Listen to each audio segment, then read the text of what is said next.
Hello everyone, welcome back to my channel Papiya Priyans blog. Good morning, কেমন আছেন আপনারা সবাই? চলুন নতুন একটা ভিডিও নিয়ে আবার হাজির হয়ে গেছি। আর আজকে সকালে বেশ কিছু ফুল তুলে নিয়ে এসেছি, আর ফুলগুলো কিন্তু আমি সব কিছু জলে ধুয়ে নিচ্ছি। জলে কেন ধুয়ে নিচ্ছি আমি বলি। তখন ফুলের মধ্যে হালকা হয়তো কোনো সময় পিঁপড়ে থাকে বা ধুলোবালি লেগে থাকে। আমি চাই না আমি ঠাকুরের চরণে যখন দেবো তখন সেই ধুলোবালি বা পিঁপড়েগুলো থাকে। তো সেই জন্য আমি কিন্তু জলে একটু করে ধুয়ে নিই। আর এমনকি এই ধুতরো ফুলগুলো দেখছেন, এই ধুতরো ফুলগুলোর ভিতরে প্রচুর পরিমাণে লাল পিঁপড়ে থাকে। তো সেই পিঁপড়ে সমেত ফুল তো আর আমি বাবা মহাদেবের মাথায় দিতে পারি না। তো সেই জন্য আমি সেই পিঁপড়েগুলোকে ধুয়ে বের করে নিই ভালো করে।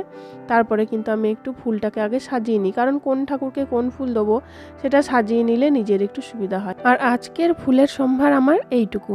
তো চলুন এই ফুল নিয়ে এবার পুজোয় বসা যাক। আর আজকে সকাল থেকেই হচ্ছে বৃষ্টি, আজকে পুরো বৃষ্টি ভেজা একটা দিন। প্রচণ্ড মেঘ চারিদিকে, একদম পুরো বৃষ্টি বৃষ্টি। তো ঠান্ডাটাও বেশ পড়েছে আবার নতুন করে এত বৃষ্টির কারণে। তো এই বৃষ্টি ভেজা সকাল নিয়েই আজকে কিন্তু শুরু হলো। আর আজকে আমি বাবা মহাদেবের আসনটা একটু ঝেড়ে মুছে নিলাম। আর আগের যে আমাকে কমেন্ট করেছিলেন, যে বলেছিলেন যে আমি নাকি ঠাকুরকে শুধু সাজিয়ে গুছিয়ে রাখি, আমি কি ভোগ দিই না, তিনি আবার আমাকে একটা ভিডিওতে কমেন্ট করেছেন আমার মহাদেবের মাথায় আমি জল ঢালছি সেইটা দেখে, বা আমি দুধ ঢেলে স্নান করিয়ে শুদ্ধ জল দিয়ে স্নান করাচ্ছি, সেরকম কোনো একটা ভিডিওতে বা কোনো একটা শর্টসে উনি আবার আমাকে কমেন্ট করেছেন যে বাবা মহাদেবকে এত জল ঢালতে নেই। উনি আমাকে কমেন্টটা করেছেন। তো আমি জানি না আপনার কি প্রবলেম, আপনার এত আমার প্রত্যেকটা ভিডিওতে আপনার এতটা কি প্রবলেম। তো বাবা মহাদেবকে অবশ্যই জল তো দিতেই হয়। এমনিতেই আছে শিবলিঙ্গ কোনো সময় শুকনো রাখতেই নেই। শিবলিঙ্গে যেন সব সময় জল থাকে, সব সময় যেন গঙ্গা জল দেওয়া হয়, এমনকি সেই রকম ব্যবস্থাও করা থাকে। দেখবেন অনেক সময় পাওয়া যায়, অনেক সময় কি সব সময়ই পাওয়া যায়, পিতলের দেখবেন একটা স্ট্যান্ড টাইপের পাওয়া যায়, তিন দিকে তিনটে স্ট্যান্ড থাকে আর ওপরে উঁচু করে থাকে। সেখানে কিন্তু যে কোনো একটা ঘটিতে বা কোনো একটা ঘটের মধ্যে জল রাখলে সেখানে এক টোপ করে কিন্তু জল পড়ে, মানে সেটা সব সময়ই পড়তে থাকে। তো সেই জন্য শিবলিঙ্গকে যত ঠান্ডা রাখা যায় ততই ভালো। আপনি হয়তো সেটা জানেন না, একটু জেনে নেবেন ব্যাপারগুলো, যে শিবলিঙ্গ সবসময় ঠান্ডা রাখাটা, শীতল রাখাটাই ভালো।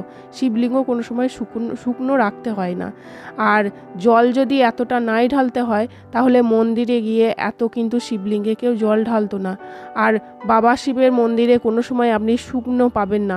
আমি তো আমার আশেপাশের কোনো মন্দির বা কোথাও গিয়ে তো দেখিনি যে বাবা মহাদেবের মন্দির সবসময় শুকনো আছে। বাবা মহাদেবের মন্দির কিন্তু সবসময় ভেজা ভেজাই থাকে, একটা কাদা কাদা ভেজা ভেজা ব্যাপার, কারণ সেখানে জল ঢালাটাই মেন, জল ঢালার জন্যই সেই জিনিসটা থাকে। তো আপনার কী যে প্রবলেম আমি কিছু বুঝি না। তো আপনি কমেন্ট করেছিলেন, আমি আপনাকে বলেওছি যে আপনার প্রত্যেকটা ভিডিওতে এত কিসের প্রবলেম আমি জানি না। আমি যেভাবে পুজো করি সেটাই আমি শেয়ার করি। আপনার ভালো না লাগলে আপনি না দেখতেই পারেন, সবার সব কিছু ভালো না লাগতেই পারে, তো আপনি না দেখতেই পারেন। ফালতু এসে এরকমভাবে একটা করে কমেন্ট কেন করে দিয়ে যাবেন আপনি ভিডিওতে, বলুন তো? কি এমন আমি দেখাই যে আমার ভিডিওতে কমেন্ট করার মতো কিছু থাকে? তো যাই হোক, আপনি আপনার কমেন্ট করে যান আর আমি আমার কাজ করে যাই। আপনি এরকম প্রত্যেকটা ভিডিওতে কমেন্ট করতে থাকুন আর আমি আমার কাজটা করতে থাকি। তো যাই হোক, এই টপিকটা বাদ দিলাম। আজকে আমি গোপালের জন্য নতুন বিছানা এনেছি, আর এই বিছানাটা অনেকটা ওই ভেলভেট টাইপের ওই রকম মেটেরিয়ালে। আর দোলনাটাও একটু ভালো করে পরিষ্কার করে নিলাম, যেহেতু বিছানাটা তুললাম বলে। আর বিছানাটা এনে পেরে দেখছি ছোট হচ্ছে, আমি বুঝতেই পারিনি যে এটা ছোটো হবে। নিয়ে আসার পরে কি মনটা খারাপ হয়ে গেল যে এত সুন্দর আমার বিছানাটা লেগেছে। তো আমার নিজের হাতে তৈরি বিছানাতেই এতদিন গোপাল আমার শুয়ে এসছে, বসে এসছেন। তো আমার বড় গোপালকেও দেওয়া আছে, মেজো গোপালকেও দেওয়া আছে, লাড্ডু গুবলুকে। তো এই যে ছোট হচ্ছে, হ্যাঁ গুপ্পু হয়তো ঠিকঠাক বসে যাচ্ছে, কিন্তু দোলনাটা ঠিকঠাক আসছে না, মানে দোলনা যতটা বড় ততটা হচ্ছে না। তো সেইটা ভালো লাগছে না, অনেকটা বেরিয়ে থাকছে দোলনাটা। তো এই বিছানাটা আমার এতটা পছন্দ হয়েছিল যে নিলাম, দেখলাম একটা, তো একটু চেঞ্জ তো আমি করি সবসময়, একই রকম আমার ভালো লাগে না বলে আমি সবসময় চেঞ্জ করতে থাকি।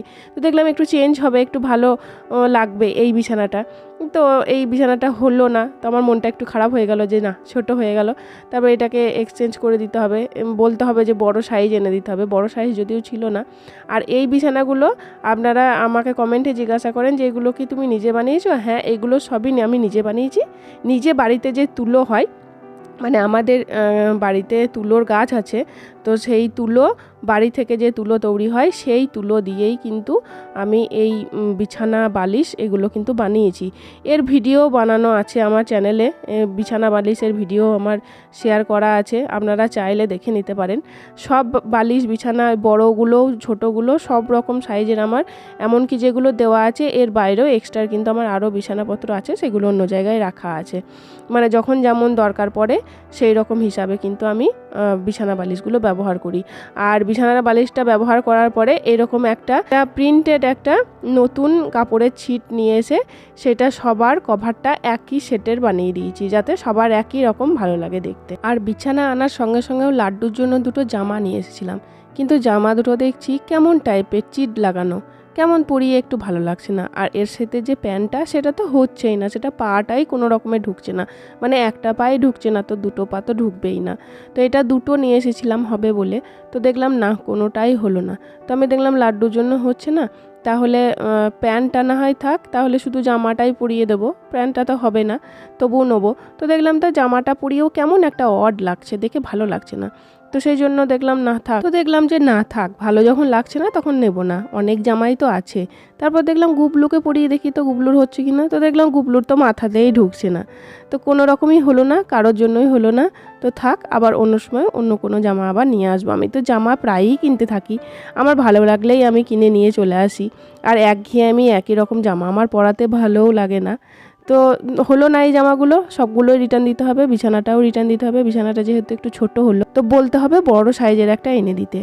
আর এর পরের ভিডিওটাই কিন্তু যাবে হচ্ছে আমার রাধা মাধবের ড্রেস চেঞ্জ, কারণ সামনেই হচ্ছে হোলি।